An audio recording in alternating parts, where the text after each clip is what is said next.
Nah, adik-adik, sebelum kita mulai belajar, marilah kita berdoa terlebih dahulu, yaitu doa Salam Maria. Kita awali dengan tanda kemenangan kita. Dalam nama Bapa dan Putra dan Roh Kudus. Amin. Salam Maria, penuh rahmat Tuhan sertamu. Terpujilah engkau di antara wanita, dan terpujilah buah tubuhmu Yesus. Santa Maria, Bunda Allah, doakanlah kami yang berdosa ini, sekarang dan waktu kami mati. Amin.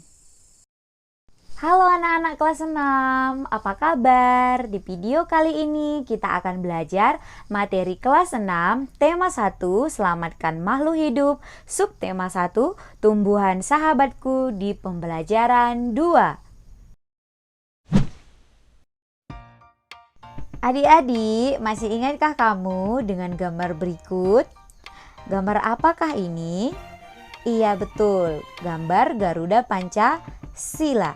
Garuda Pancasila adalah lambang negara Indonesia. Burung Garuda ini gagah perkasa. Lihatlah perisainya. Perisainya itu memuat simbol dari sila-sila Pancasila. Pancasila merupakan dasar negara Republik Indonesia. Perisai ini terletak di mana? Di dada burung Garuda dan berisi simbol-simbol Pancasila. Nah, adik-adik, tahukah kamu bahwa Pancasila berasal dari dua kata, yaitu panca dan juga sila. Panca artinya 5, sila artinya dasar atau aturan. Berarti ada 5 pedoman penting rakyat Indonesia dalam kehidupan berbangsa dan bernegara. Ini adalah simbol dan bunyi dari masing-masing sila Pancasila ya. Sila pertama Pancasila berbunyi ketuhanan yang Maha Esa yang disimbolkan dengan gambar bintang. Kemudian sila kedua Pancasila yang berbunyi kemanusiaan yang adil dan beradab disimbolkan dengan rantai. Kemudian yang ketiga ya berbunyi Persatuan Indonesia yang dilambangkan dengan pohon beringin. Lalu sila keempat Pancasila berbunyi kerakyatan yang dipimpin oleh hikmat kebijaksanaan dalam permusyawaratan perwakilan yang disimbolkan dengan kepala banteng. Kemudian sila kelima Pancasila berbunyi keadilan sosial bagi seluruh rakyat Indonesia yang disimbolkan dengan padi dan kapas. Nah adik-adik, nilai-nilai yang terkandung dalam sila Pancasila merupakan pedoman bagi bangsa Indonesia untuk berperilaku dalam kehidupan sehari-hari. Nah, seperti sila pertama Pancasila yang berbunyi apa tadi? Ketuhanan yang Maha Esa ya, yang disimbolkan dengan bintang. Sila pertama itu mengandung makna bahwa bangsa Indonesia itu harus bertakwa kepada Tuhan yang Maha Esa. Nah, sila ini menunjukkan bahwa Indonesia itu adalah bangsa yang religius ya. Apa saja nilai-nilai yang terkandung dalam sila pertama Pancasila? Yang pertama, bertakwa kepada Tuhan yang Maha Esa. Kemudian yang kedua, mensyukuri segala yang ada di alam semesta yang merupakan anugerah dari Tuhan. Ya, yang ketiga, mengakui kebebasan memeluk agama dan beribadah sesuai agamanya masing-masing. Lalu yang keempat, saling menghormati dan menjaga kerukunan dengan sesama.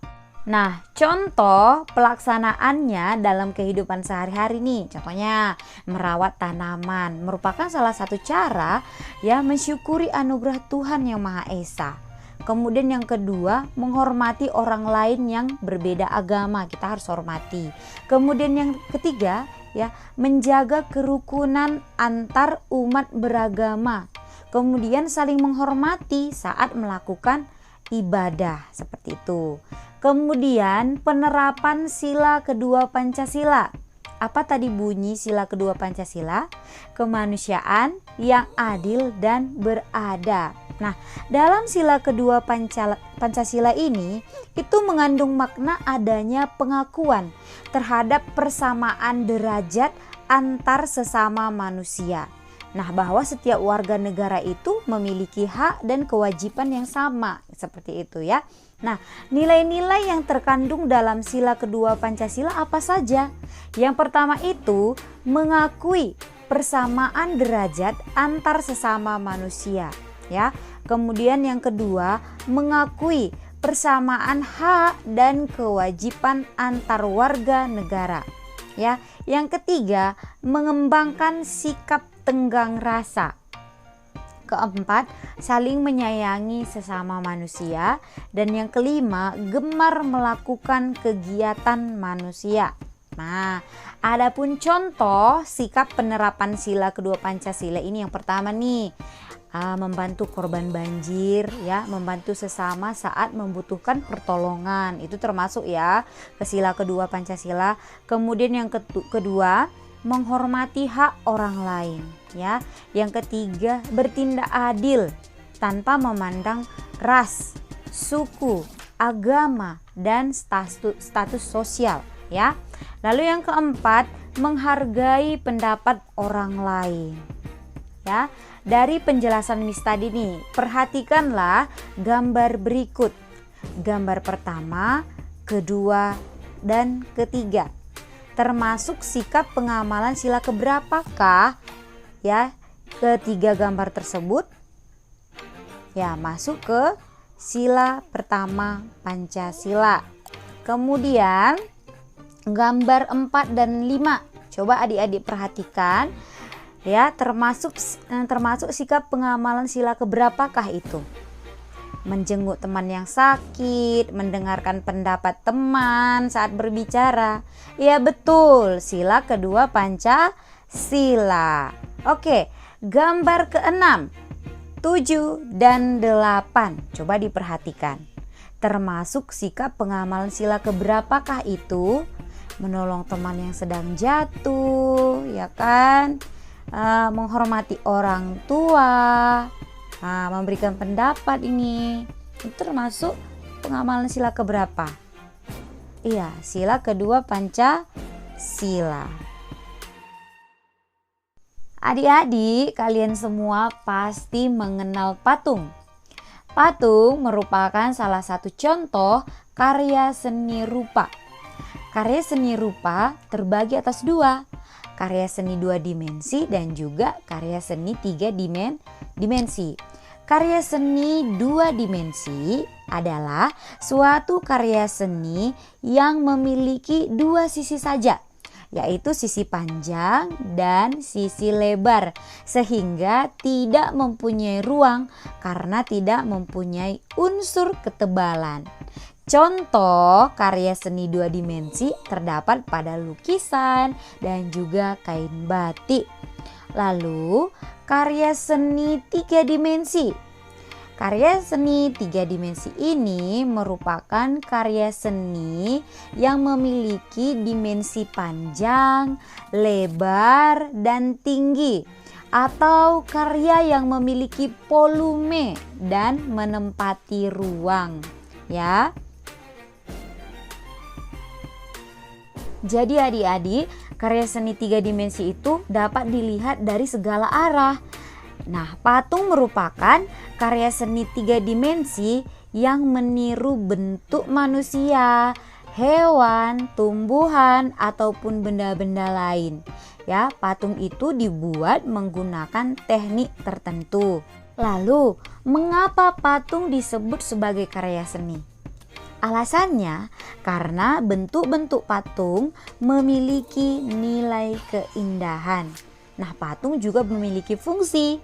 Adapun beberapa fungsi patung itu yaitu yang pertama, patung religi. Ya, patung religi ini berfungsi sebagai sarana untuk beribadah dan bermakna religius. Kemudian yang kedua, patung monumen.